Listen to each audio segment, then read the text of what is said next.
Well, good morning, everybody. It's 11 o'clock, so we'll get going. As usual, I'm going to be running through the week's news, but we've also got our second quarterly panel show. So this time we've got Nick Greenwood, Peter Hewitt, and Ben Ritchie, and we're going to be talking about discounts. That coming up in about 5 to 10 minutes. So first, bits of news that we've seen since 17th of June, so since Monday. I just picked out two things, one on home REIT and one on Next Energy Solar. Home REIT first. Obviously, this is a bit of a disaster, this one. Latest thing is that its negotiations with its principal lender, Scottish Widows, have fallen through. Scottish Widows say they want their money back. Home REIT says it's not really practical for us to refinance our existing borrowing facility. And so, therefore, the chairman is saying, we think we need to think about how we're going to repay the debt. And then once we've done that, think about what the plan is for shareholders, which, as he says there, may include just selling everything off. So at the 21st of June, the situation was that they had debt of about 131 million at the end of May and 27 million pounds worth of money to come in from things that they'd sold but hadn't settled yet. They sold another 132 properties for 11.4 million. That's not a lot of money, because the average value of those is 85 grand. And that's indicative of probably where they are and the sorts of property that they are. But disappointingly, they were sold for almost 8% less than they were valued at last August. If you take that money off the money that's coming in anyway, that implies the outstanding balance on the debt now is about 94 million pounds. That leaves them with about 1,600 properties, valued about 300 million quid. And that's an average of 185,000, which is much closer to the national average for house prices. I mean, still way below it, but still much closer. And again, that gives you a skew as to that they've been selling off the poorest quality ones first. But it does imply that once they've sold enough property to pay the debt back, they're only going to have about 200 million pounds worth of property left. So that means that NAV-wise, because there's a little bit of cash in there, it's about 30 million quid, but they're using that to pay all sorts of fees and things they're going to pay. I think NAV is going to be in that range, about 23.4 to 25.9p a share. And obviously the whole thing was launched at £1. So you can get a sense of the value destruction from that. So they're publishing these monthly updates. The next one of those is going to come on the 3rd. They were saying in May that they would publish some accounts by the end of June. I believe that when I see it, because obviously we've been waiting for these for a very long time. These are the August 22 accounts. That's still not enough to get the suspension lifted. They need the August 23 accounts for that, but they said they will follow soon after. So we're just going to have to wait and see what happens. Next Energy, this one, as we know, with all of these renewable funds, the discounts widened out. This is one of the things we're going to talk about this morning, I think. And it's now trading about a discount of 26%. But that is a bit better than it has been. You can see the sort of uplift that we've got here. And that's kind of related to what I'm going to talk about. So it's decent size and yields a whopping 11%. And I think that is sort of very attractive in the current environment. What it did was, this week, it sold its Whitecross solar plant for 27 million pounds, and they sold it at a premium for what it was last valued at. So that added to the NAV, which is all great. There's a possibility they can run up to 28 million with some kind of earn-out thing. It's a decent amount of money over what they paid for it. So what they actually invested in building this thing. So 1.3 times. And that kind of reflects the situation. If you remember when they sold the last thing, it was Hafferden, which they sold before they built it, but nevertheless was quite a big uplift.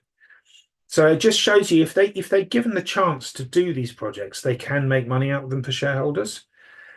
But the focus at the moment, given the discount, is to pay the debt down and then buy back stock. So they're going to reduce the credit facilities, but they're also going to launch a 20 million pound share buyback program, and that's what's given the kicker to the share price. Now,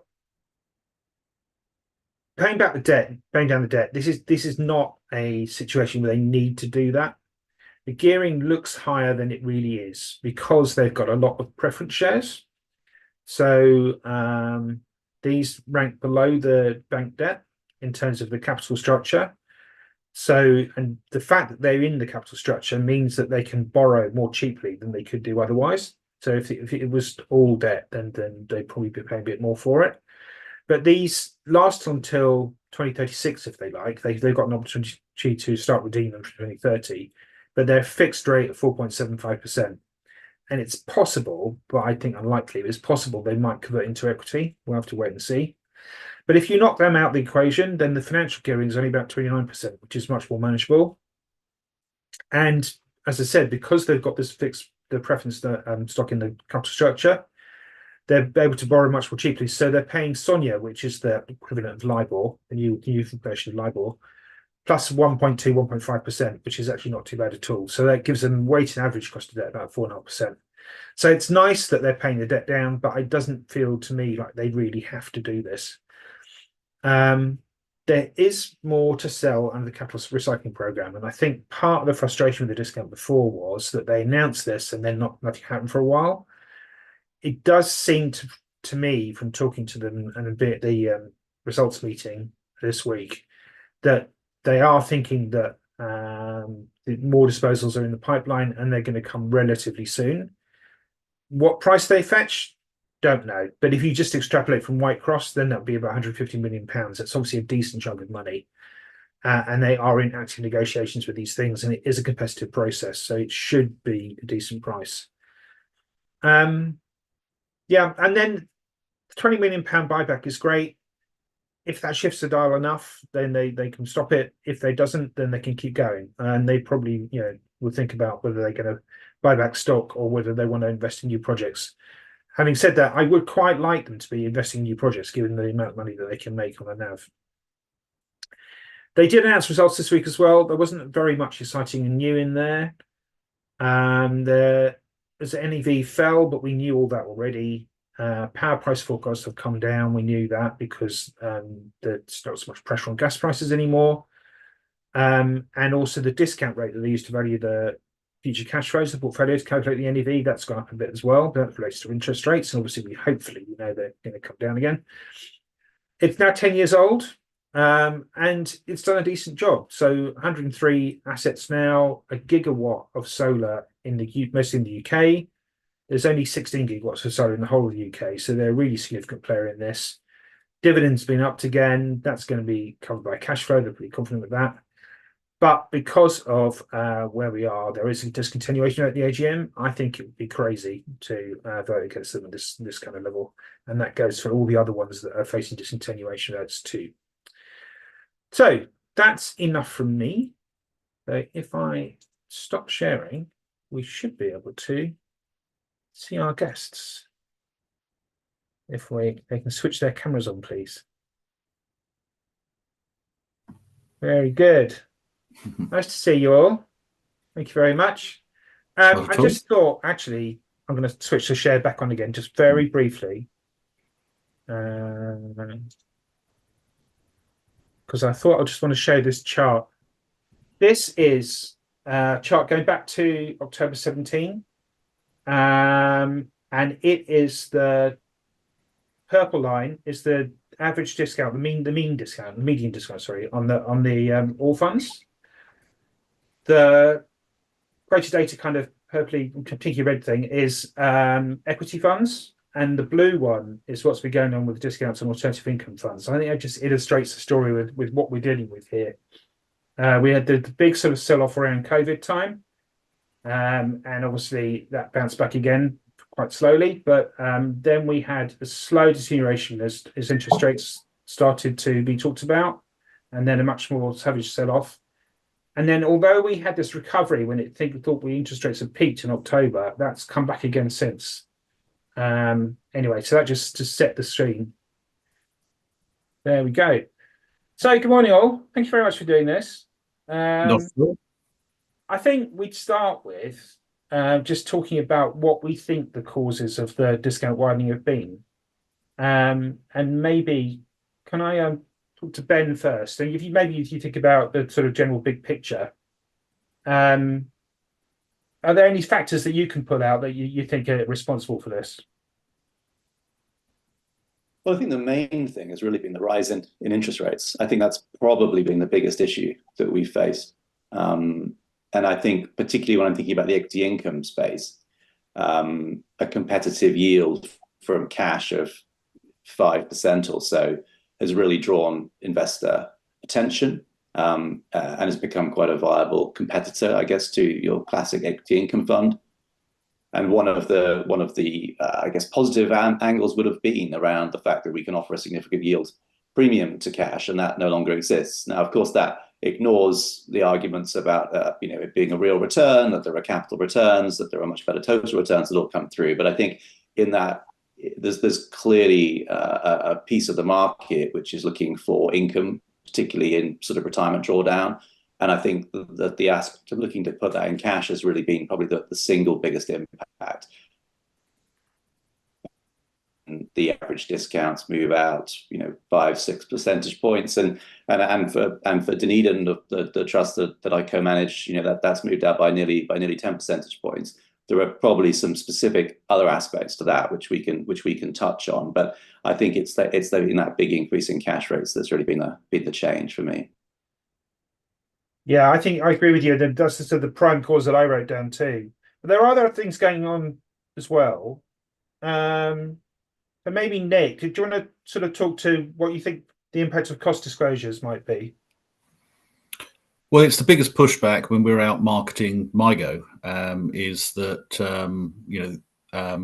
advisors, if they've got an investment trust in a model, they have to add those costs or the underlying costs to their own costs when they put out their own disclosures. And so some corners of the market, like private equity, for example, with very high costs, it almost becomes impossible to own because you're adding vast amounts to your own product disclosures, and those can be misleading because quite often it looks to the underlying client as though that money's been taken straight out of the client's investment pool.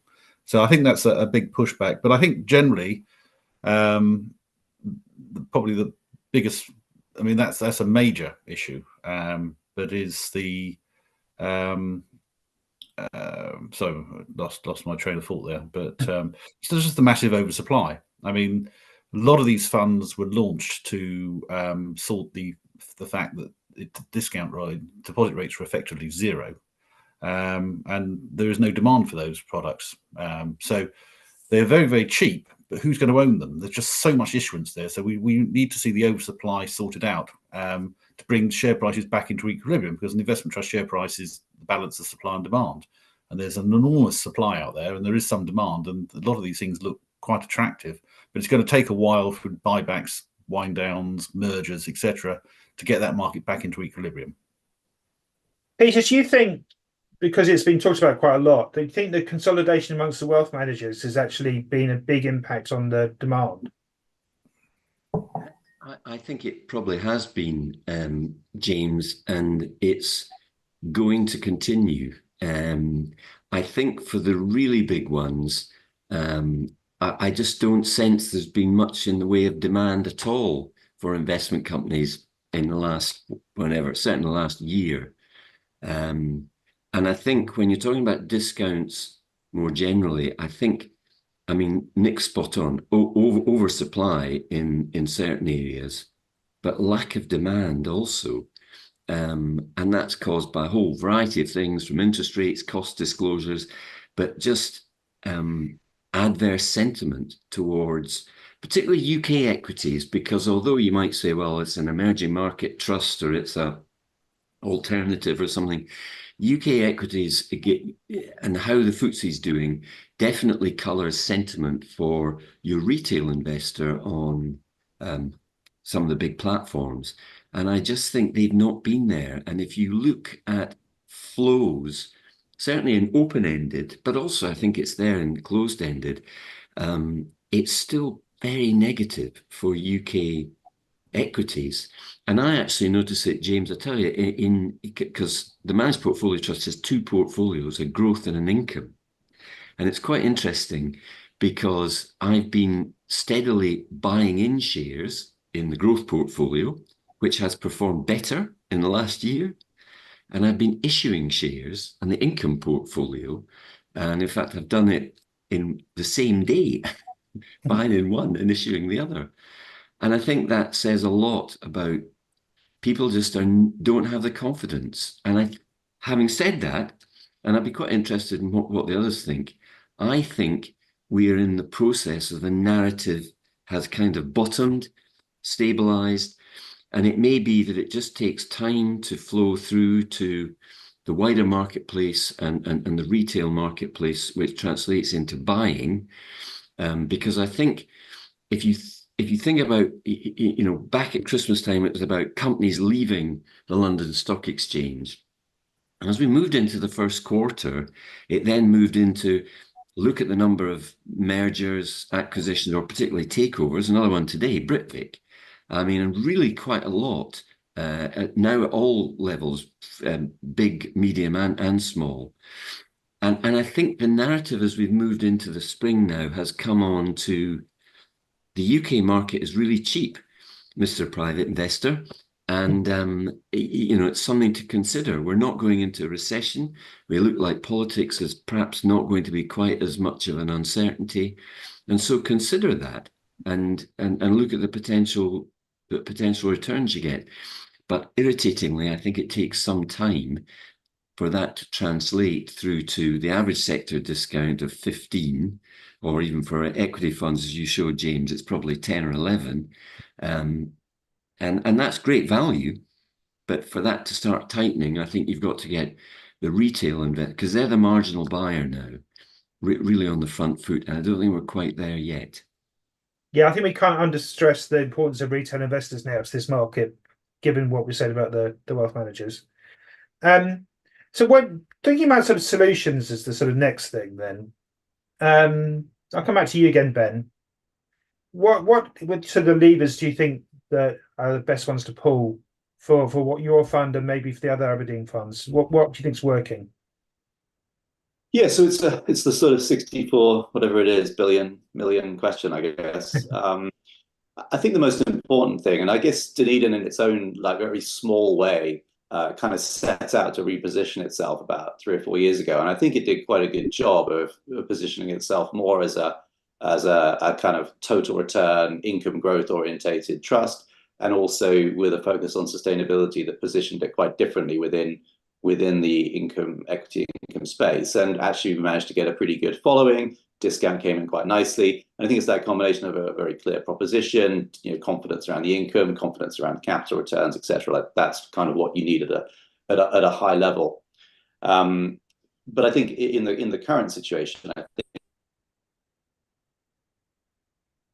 again trying to reiterate those points. I think that the D2C piece is really important, because that's the bit where our shareholder base really has changed hugely over time, and our investor relations activities have changed significantly as well. So if I think about the shareholder base today, we're probably 35-40% on the platforms, and that's sort of growing at a couple of percent a year. So really, that's the sort of private investor is our incremental buyer, and as the guys were saying, it's generally coming out of the wealth managers. Then we're probably a bit small to be in some of their models. So that's the direction of travel. And so our IR efforts have definitely moved to be more targeting, doing events like this and speaking directly to people. And then on the other hand, trying to find the smaller wealth managers, because there's an interesting trend, right? Because as the wealth managers are consolidating, it's also spawning lots of mini wealth managers, right? As people spin off and they don't want to be part of the big firms, and actually they're really attracted to investment trusts because they love the fact they're lower cost, they love the oversight, they love the leverage, they love the discounts, and I think that piece is also quite interesting. So where can we go out there and find some marginal buyers who might not necessarily have the biggest amounts of assets, but can make quite a big difference? So I think our IR efforts really matter. I think being really clear about what we're doing, and then there are the sort of traditional elements around buybacks and so forth. I mean, I'm quite happy to be buying back quite a lot of stock at these levels, because I think it's a great deal, right? If we can buy back what I think is a fairly undervalued portfolio in very, very blue chip stock companies at a 10-11% discount, that's going to be pretty earnings enhancing, and it's going to be value enhancing. So I think that's a nice thing to be doing.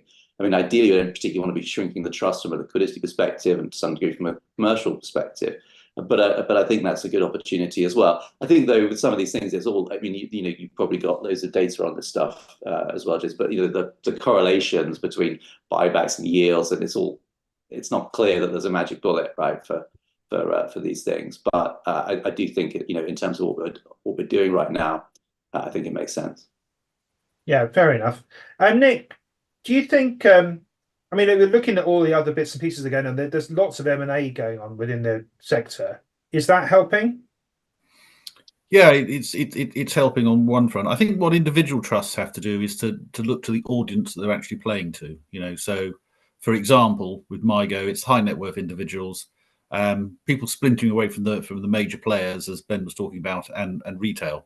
The likes of Bruins for smaller trusts are long gone. They've disappeared. And if you put the stark numbers, and this is oversimplistic, but Rathbones Investec merging 100 billion, you want 1%. That's the move to standardisation. 1% of £100 billion pot is £1 billion.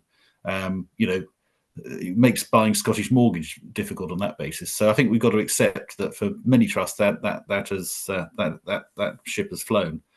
But if you're £100 million trust, you could be getting on quite nicely with the sort of the high net worth individuals, the splinters, the retails. A £250 million trust that's purely got the wealth managers, the big mega chains, have got a problem. So when people talk about small trusts, there's a big difference between a trust that knows its audience and has got a following, and another trust that's purely got the old school mega, the Bruins, the Investecs, the Rathbones. That's a big issue for them. So I think M&A, coming back to your original question, it's one thing, but it needs to be a whole portfolio of things going on, and driven really by the individual trusts to recognise where they fit in going forward.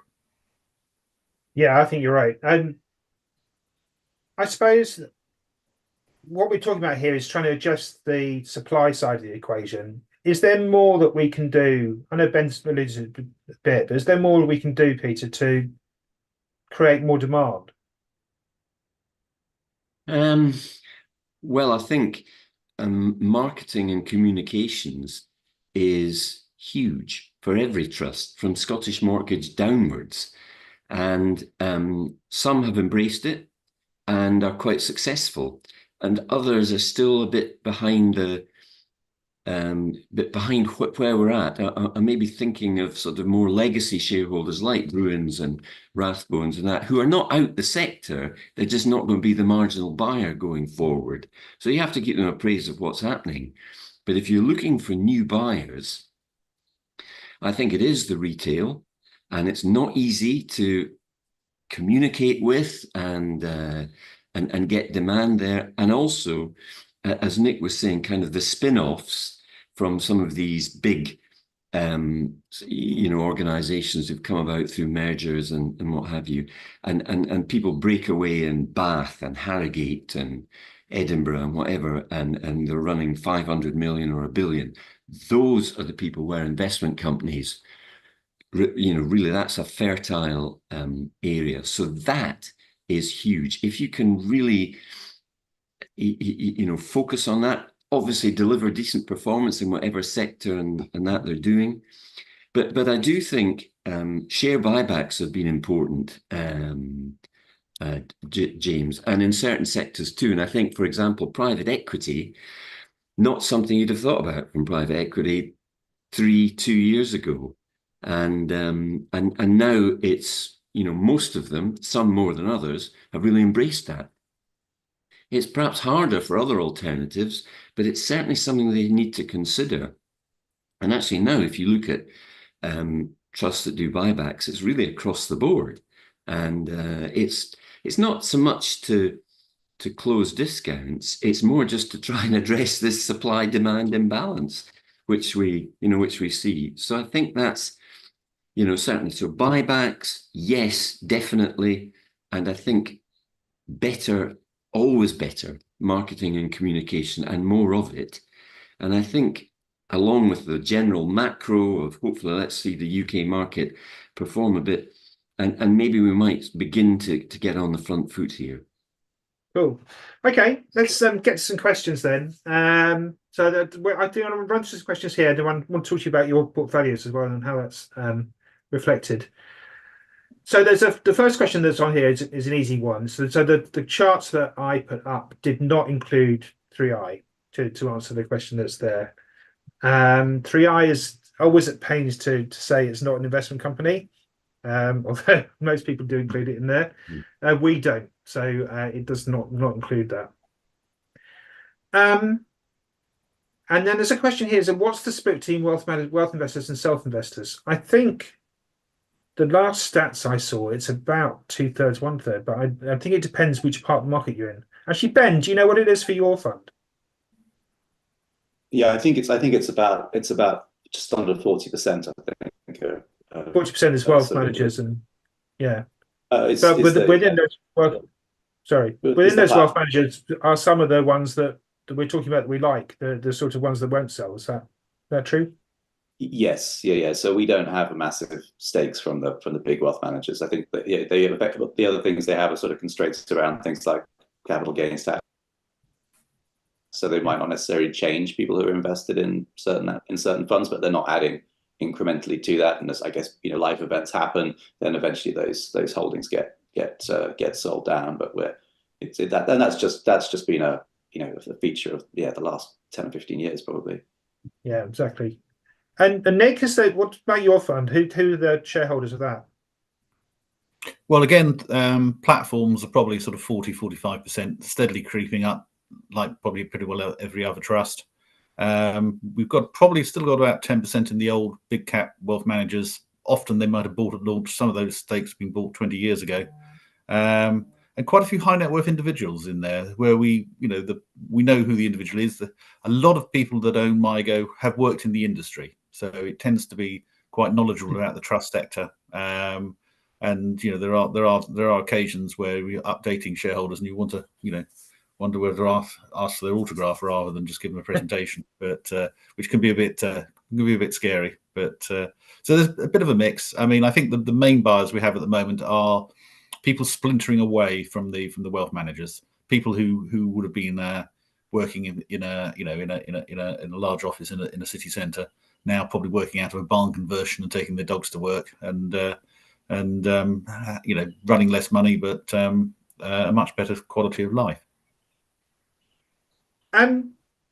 Next question on here is something that's always been sort of a thing of ours. It's and maybe I'm going to ask Peter. Do you think that all funds should charge fees based on their market cap rather than their NAV?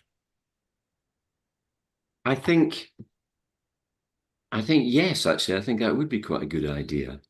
It'd be tough going for certain sectors, but it's possibly, I mean, already some do, and that's encouraging. I think it's harder for some of the, how can I put it, sectors which invest in illiquid assets, where you kind of feel there's always going to be some sort of discount, but nonetheless, it's something that would truly align interests with shareholders. So I suspect it's not going to happen overnight, but it will happen gradually. And it's something where, I mean, my feeling is, what should equity funds, liquid equity trust, what should Ben's fund trade at? It probably should be somewhere between par and maybe a 5 discount. So, and other things like what's the sentiment in the market might determine that. And so therefore, it's not going to be a huge issue for him, but some private equity trusts, property, what have you, might be harder. But I do think it's something to consider, and I do think it will be a trend that we will see steadily, but it will take a while. Okay, thank you. Should funds be more aggressive about their buybacks? There's a question here. Scottish Mortgage did £1 billion worth, or promised £1 billion worth. Nick. The circumstances for most trusts are completely different. I mean, what we do, and it takes a while for the market to buy into it, is that we do issue and we do redeem. So we trade on about a 1.5% discount, but that's because the market knows how we behave. And if we get stock building up in the market, we get it out of the market, before it starts having an effect on the discount and on the share price. And once the market's got used to that's how you behave, you don't have to do that many buybacks, because they know you're there in the market, and if they wanted an exit, they could get it. It's very different if you're a very large fund where there isn't a lot of demand. You must feel sometimes you're just shrinking the fund, and getting a modest rack up in the NAV. So I think it's horses for courses. What works for us may not work for a big generalist trust, for example. Fair enough. Do we think that tenders, as opposed to buybacks, actually help? So if I do a 25% tender versus if I do buyback 25% of the shares in the market, would I get a different result? I don't know who wants to answer that. Any one of you jump in. Well, I think it's an interesting one. I mean, I'm on the board of a trust which has just done that. It said it was going to have this is the Odyssean Investment Trust, and it said it was going to do that in its 7th year since listing. It's performed quite well, as it turned out.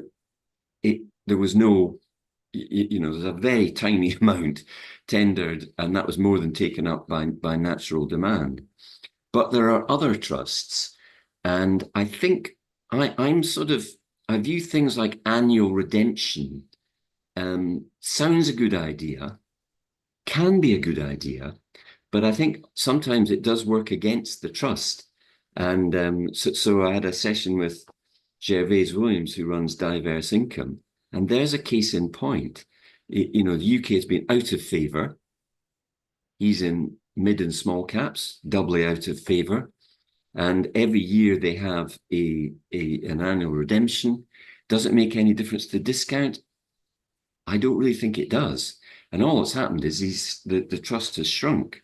And I mean, I said to him, if you get, 25% tendered, a few weeks ago, if that happened again next year, you really are materially reducing the potential marketability of the trust. So what do you do? So I'm quite interested, for example, Baillie Gifford UK Growth, and there are other trusts too, and they have got some similar. It's a wide discount, 15, 17, not performed that well, and they've got a sort of 5-year performance-related tender, and I think there is some mileage in that. You've got to watch how you structure it, but it gives it some time to hopefully perform and outperform, which is what you want, without necessarily just getting, because I think it sounds great to say, oh, we're going to take you out at NAV, but it doesn't really do much for the discount for most of the year. And you can get some of the wrong people on the share register who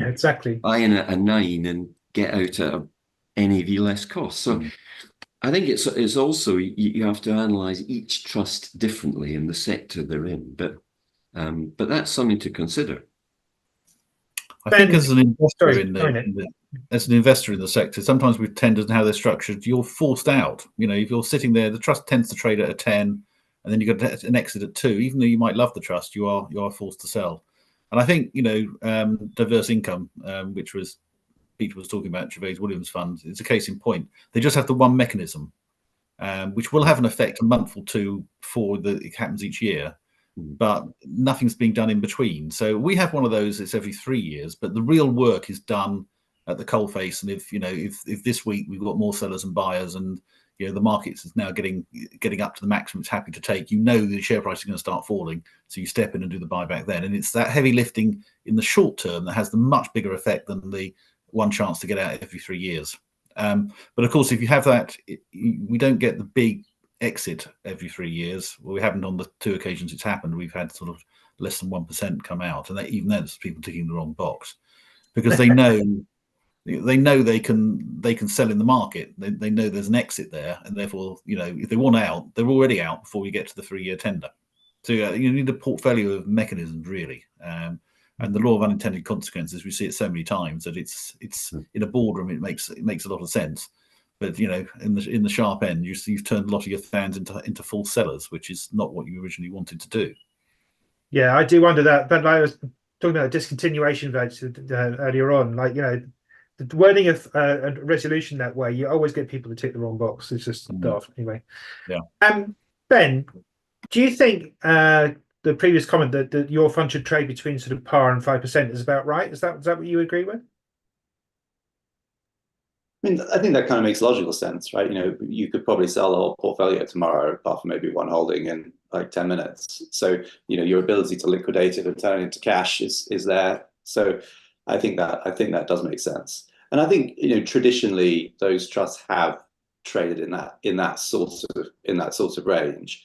I think we've had a bit of an issue where we've changed our share plan ownership over, and as a result, that's basically put more stock back into the market because we've given people the option, reminded them that they've had these shares they might have forgotten about, and you know, in the current environment, people have taken the decision to sell. So we've had a bit more supply coming into the market, which I think is probably the reason why we've pushed out an extra, I don't know, 5 points or something on that. That should equalize itself out, and I think it's that point Nick was making, where I think, you know, if we're smart about it, we can probably kind of calibrate, well, what do we need to make up in terms of demand from the buyback to offset the flow that's coming back into the market. And actually that's kind of okay, because, you know, buying at these prices is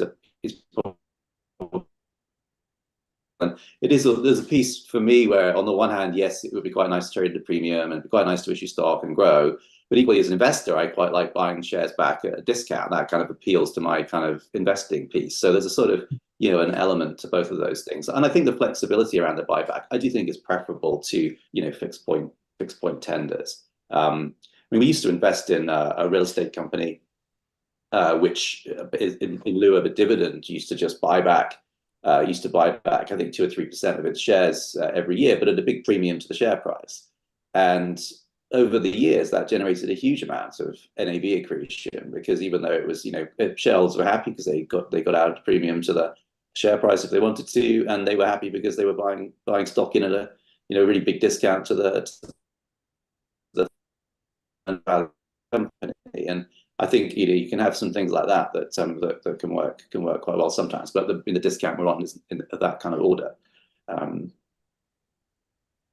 There's a couple of dissenters here in the questions saying, "Are discounts a problem at all?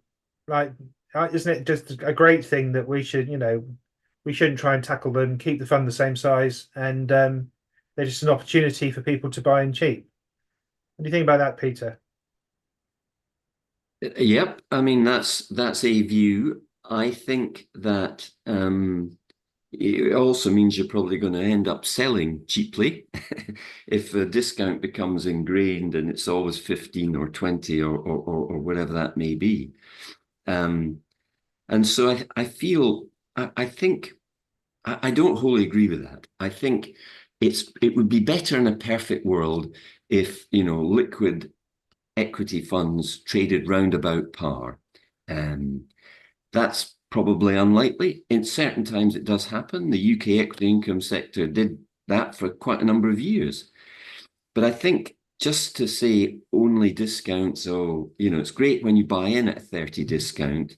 And Nick will know much more about discounts than me, but he probably doesn't want to have to sell it at 30 discount as well. He'd like to see it, you know, come in quite materially, maybe towards par. And so if you just completely ignore the discounts, I mean, there's other things, you know, macro events, how well the NAVs performed, all this sort of thing will have an impact on discounts both ways. But I think managers have got a certain tools they can use, and things like buybacks, marketing, communicate, all of that can have quite a different or an impact on discounts. And I always like to see managers trying to do their best to close the discount. First way is super performance, but then some of the other things we've mentioned can also help. So I'm probably not fully in agreement with just leave the discounts alone. Yeah, I think that the board and the manager have got to appear to care about the discount. It doesn't have to be a particular level. At least they care. At least they know what the discount is, and they're just not letting it languish. And I think also, on Peter's point, there does need to be a catalyst. If you're buying into a deep discount, you've got to see why that might change, because we can think of plenty of trusts where that's never going to change, particularly the family-controlled ones. Yeah, fair enough. Yeah. We mentioned cost disclosures earlier. The question here just asking what happened to the House of Lords effort to address this issue. I think I know the answer to that. And basically, it's gone. I think when they called the election when they did, it was just about to be presented to the House of Commons, and I think we missed the chance now. It's back to square one, unfortunately. Which is there we go. But it's only one element of what we're talking about here, and it's an optical thing rather than a real thing, which is the thing to stress, I suppose. Right. Okay. Now, what I wanted to get to really is opportunities in all of this. So maybe Peter first. Why don't you start off with well, I'm glad things in your portfolio that you've been able to buy cheaply. Yeah, I've got it here. I'll get it. Cool. I tell you, very interesting. Yesterday, I attended quite a big conference in Edinburgh that Winterfloods, the stockbrokers, ran, and they do it every summer. And what was interesting was this was the biggest attendance they'd ever had. There was well over 100, which kind of is unusual. Maybe you get that in London, but in Edinburgh, had a great series of speakers. And I thought the two best ones were Marcus Fairmudge on TR Property, and also Laura Fall was talking about Lowland, Law Debenture, and Henderson Opportunities. It could have been Ben Ritchie talking about digital Dunedin income growth. And I think what came across here was how, a lot of things are lining up now, I think, for UK equities in a relative sense. By that, I mean, versus Europe, America, all the rest of it, to actually do quite well. And valuations are low in lots of areas. In the case of property too, you've had quite a massive sell-off. And I think, I mean, I now take the view where actually I'm quite happy to outsource property investing to Marcus, who is right on it. And there are lots of opportunities there, both here and in Europe. And I think you get some pretty special performance there. But the other thing, last year, when they had that conference, the sentiment was just awful. And that's amongst other wealth managers and individuals who attended. It was really negative. This year, it wasn't. It was very much on the front foot. And lots of it, there was a private equity discussion. Chairman of Pantheon was there talking about buybacks and the likes. And RIT Cap, I mean, RIT Capital bothering to come to Edinburgh, do a presentation, discount 31 over to you, Nick Greenwood. I mean, that is an interesting one. It's not going to change overnight, but 31 discount, well, I don't think it's going to go to 40. And they have bought in lots of shares. So I feel much more, and given where discounts are, James, I think if you take a medium-term view, i.e. not the next quarter, but maybe the next year or two, I think investment companies generally, and particularly UK ones, you might get some really good performance there. And so it's an area I'm trying to emphasize in my portfolios. Cool. And Nick, what about you? Well, I think it's like kids in a chocolate shop at the moment. I mean, there's just so many opportunities around. You don't even get out of bed for a 30 discount now in the alternative space, and that's why RIT is out there. Because but there's a fantastic arbitrage because, as we said before, the lack of demand is for the structures. A lot of these structures were put in place when deposit rates are effectively zero. So there's an arbitrage opportunity here in that there is in many cases plenty of demand for the underlying assets, just not for the vehicle.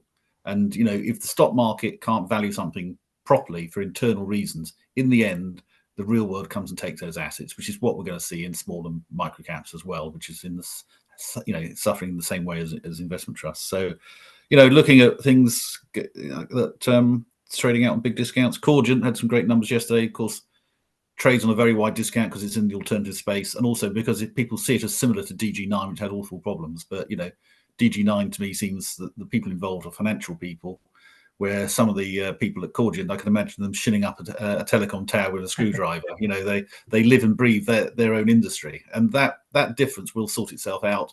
Tufton, you know, I mean, you know, basically ESG means that boats have got to go slower and slower, but all the shipyards are already full. So effectively, that's capacity being taken out. Yet, you know, the thing trades on a very wide discount and will start handing money back or it's going to orderly wind down in 4 years' time. So, you know, you are going to get over a period the elimination of that discount, and you know, things like Vietnam opportunities, again, special situation in that, you know, the macro view is that they benefit from what's going on in the China-US trade war. But also there's a stock market legacy from around 2005, when briefly Vietnam was the hottest investment destination on the planet and led to some insane amounts of money being raised for Vietnamese closed-ended funds. And the legacy of that is that, you know, things like Vail and VOF, the two biggest ones, are FTSE 250 constituents in their own right, which completely dwarfs demand at the moment. But, you know, the board are buying back on a regular basis, so supply is being shrunk. I think our view on Vietnam will become more universally accepted, bringing some demand, and there'll be a tipping point out there, and it won't be on 20, it'll be on a 2. And things that just have never got a following that will probably die, you know, things like Schroeder Bridge Opportunities, which is a great fund, but has often been traded out on a more than a 30-odd discount. And again, there, you know, it's got a fixed life to 2028. So, you know, it may be on a 31 discount today, but in 4 years' time, it won't be. And it's a very well-regarded team. It's just, you know, it's just never been able to get a following because it started off small. So this, it's just, as I said, it's, you know, kids in a sweet shop, and we're geared for the first time for ages. You know, it's you know, we've got far more buy ideas than sell ideas, so we keep going to the bank and borrowing. Yeah. And Ben, I mean, I know it's slightly drawing the analogy slightly further, but we've got this situation where the UK is unloved, UK small caps particularly unloved, and mid cap unloved. That's the sort of thing that's in your portfolio, and you're trading at a discount. Is this an opportunity too good to miss? Yeah, I'm always been quite cynical about the UK discount thing, partly just because of the consistency of the markets. So, you know, I think when people get the Union Jack out and start waving it, but in reality, you know, what you really need is iron ore, copper, oil, and interest rates to go up, right? So doesn't sound very British particularly, but that's the kind of drivers of the market. But I certainly do think that there's lots of good value around in the market, and we actually have just increased our gearing, which last time we did that was in March 2020, just to give you some idea. So we just increased it by just over 1%. It doesn't sound huge, but it's I think a meaningful step, and that's really just driven by the fact that we have more things to buy, a bit like Nick was saying, than we have capital, and we don't try to have some sort of sophisticated top-down macro view on whether it's the right time to gear the trust. I think we'd all just get confused, but essentially we just look at it and say, you know, are there good opportunities in the market? And I mean, just as a very simple one, you know, I'd pick out something like National Grid, where, you know, we've got a yield of 5.5%. They've just funded themselves for the next 5 or 6 years, probably going to grow that dividend at 5 to 6%. The long-term total return from the grid has been 11 to 12%. Looks like we'll probably get 11 to 12% going forward. And I actually was thinking we should just put the whole portfolio in there, because that actually would be pretty good with a little bit of leverage, and you know, we should deliver a pretty attractive return. So there are things like that out there. I don't think you're going to have to work too hard to deliver market-beating returns over the long term.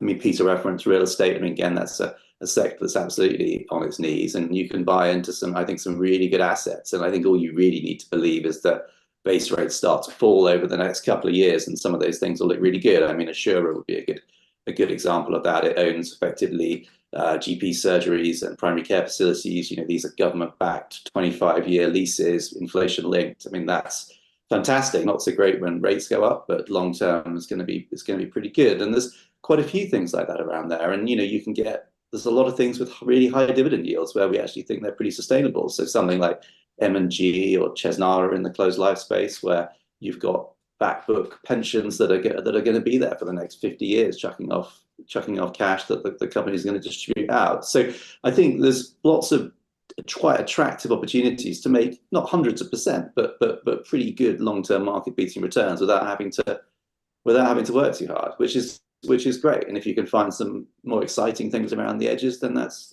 even better. But no, I think it's an interesting time at the moment, for sure. That's good. Thank you. So there's one specific question we should probably tackle.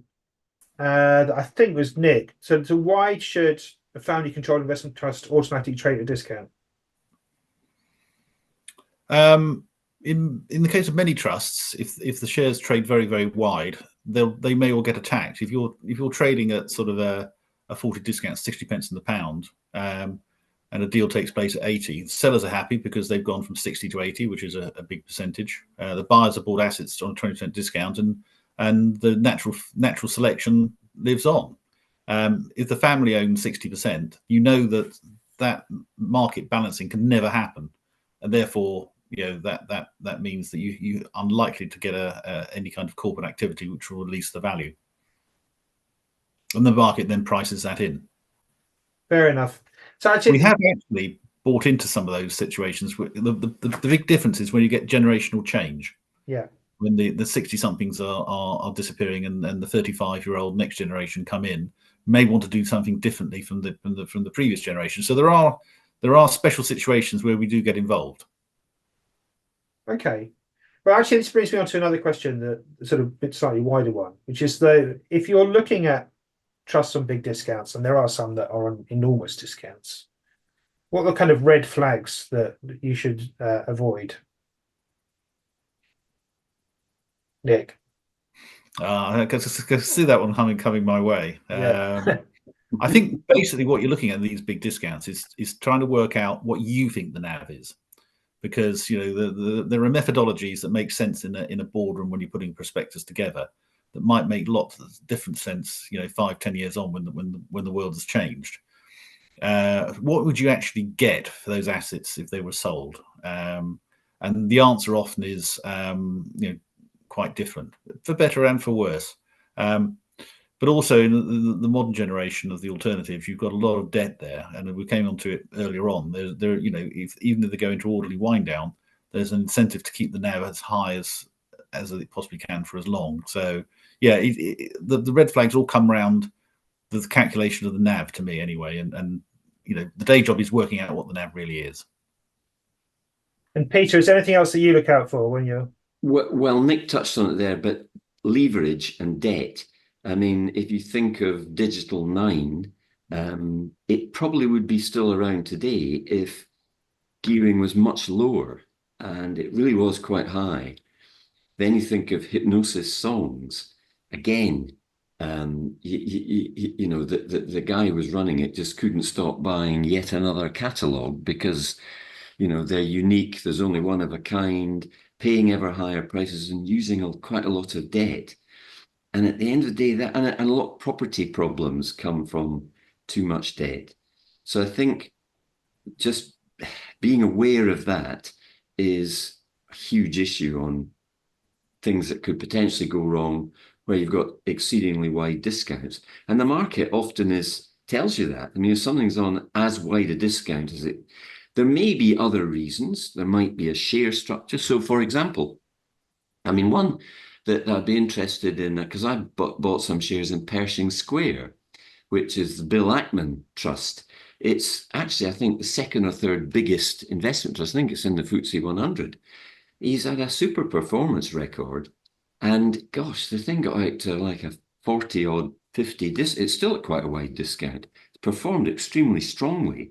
Now, what should the right discount be? Yeah, and you can actually, to Nick's point, because it's a very liquid, obvious portfolio, you know what the value is. So why was the discount quite as wide as it was? And my feeling was, I actually think the NAV will push on quite nicely, but I think the market perhaps was overly pessimistic on Pershing Square.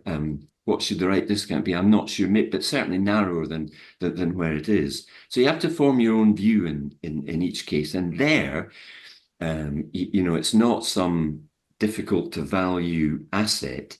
These are big liquid companies on NASDAQ and the S&P, and so it's not difficult. So I felt that was one that was not justified.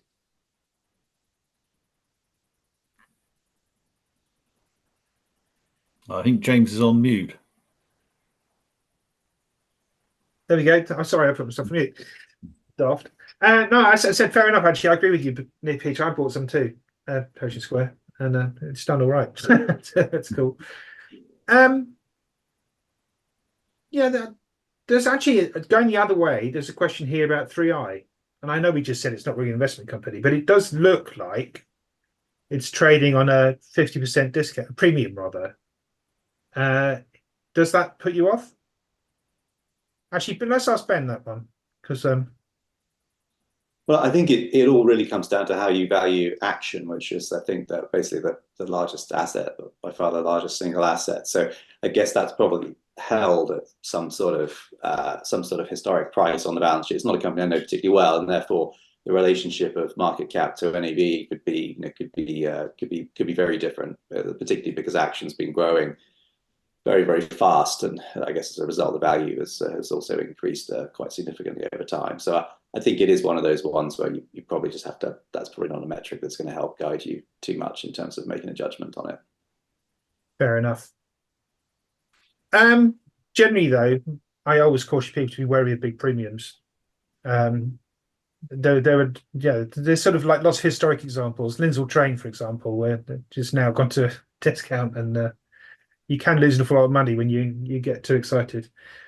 Okay. I think we've covered a lot of ground. Actually, just on property here, because we've had a lot of consolidation in the property sector. We've got lots of things that are going to wind downs. They are aggressively addressing that kind of supply side of the equation. And you had an attempt to launch a new fund the other day, the Special Opportunities REIT thing. I don't know. Actually, Nick and Peter, do you actually buy new issues? I mean, that's as I have done in the past. There's not been many for quite a number of years. But I spoke to this exact example yesterday with Marcus Fair-Mudge of TR Props, and they were going to be a cornerstone investor. I think there was a family office putting a lot of money into it, and I think they had, I'm going to say something like 120 million. James, their minimum was 250, and they had a very credible investment team who ran LXI and Simon Lee, great record.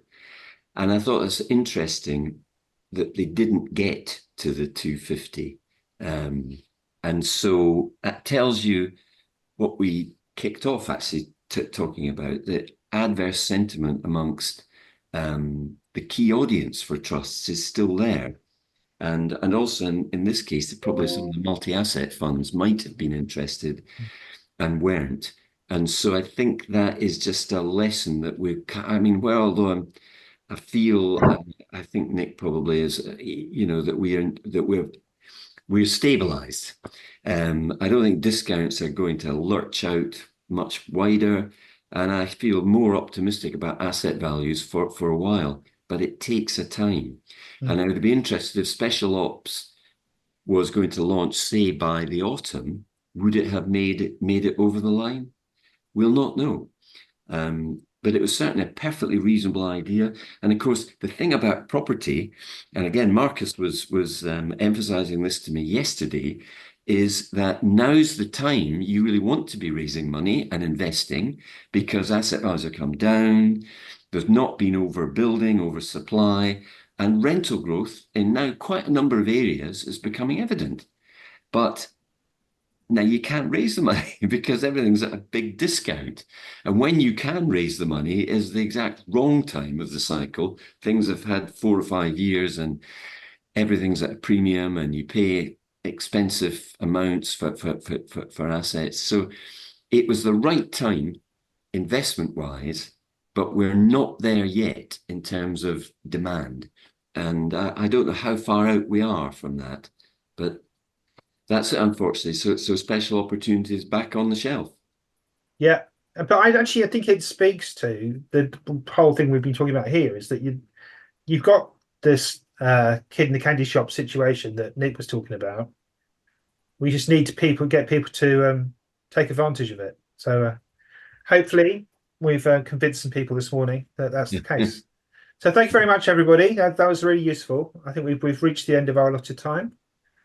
I think it's down to me to share the legal disclaimer side, otherwise we'll get in trouble.